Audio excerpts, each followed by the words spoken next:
On the 17th of February 2015, Commodore Richard Powell, Defence and Naval Advisor from the British High Commission, officially launched The War with the Ottoman Empire, written by Professor Geoffrey Gray, UNSW, Canberra.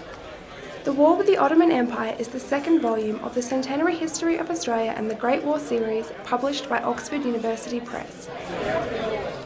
Now, good publishers say they do not publish books, they publish authors. And no author would turn down the opportunity to be published by Oxford University Press, one of the world's oldest and most prestigious publishers. Gives me great pleasure to be here representing Oxford University Press at this occasion where we mark the publication of the second volume of the Centenary History of Australia and the Great War, and more specifically, Geoffrey Gray's War with the Ottoman Empire.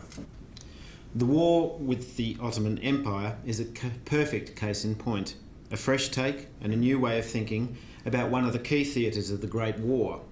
It's an arena that has not received its sufficient and serious treatment here in Australia. Jeff's book redresses the balance, and I'm convinced it's destined to be one of the key works in the series. I'm very proud to have published it. Firstly, it's a very great honour to be invited here today to launch this book, especially in such a fabulous location. It's easy to forget that Australia's involvement in the First World War reflected the political context of the time and the extraordinary close links between the UK and Australia. Whilst those links continue to this day, they are clearly different, but critical nevertheless, as current events only serve to reinforce the importance of our joint engagement in the Middle East.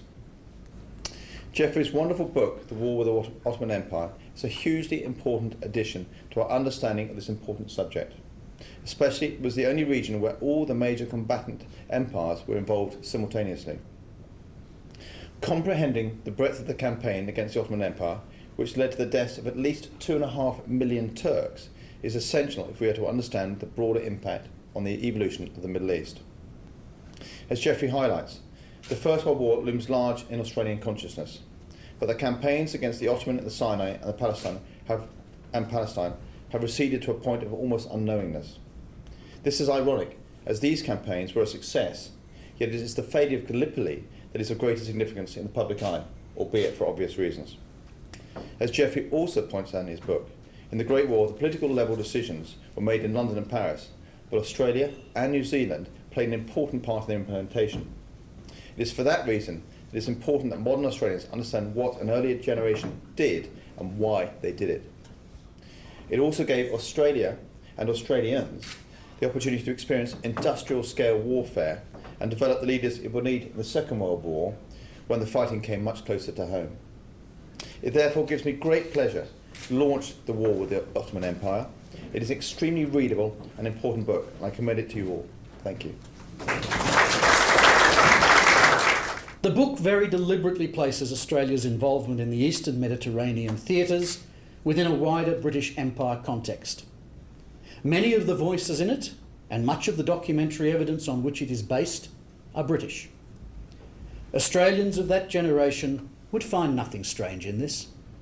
Indeed, we now forget, or perhaps otherwise downplay, the extent to which the Australia of 1914 was a British nation, and that Australians of that era thought of themselves as a British people.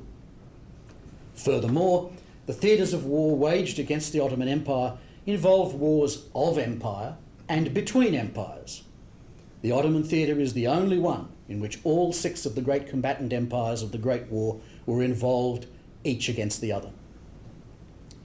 To paraphrase John F. Kennedy, like Victory in War, a book has many parents, and this one is no exception. As with the series as a whole, this book was made possible by the generosity and far-sightedness of successive chiefs of army, Lieutenant Generals Leigh, Gillespie and Morrison. I want to acknowledge as well the project team, not just the authors of the other volumes, some of whom are here tonight, but the people who supported the volumes to press and through production. Thank you all.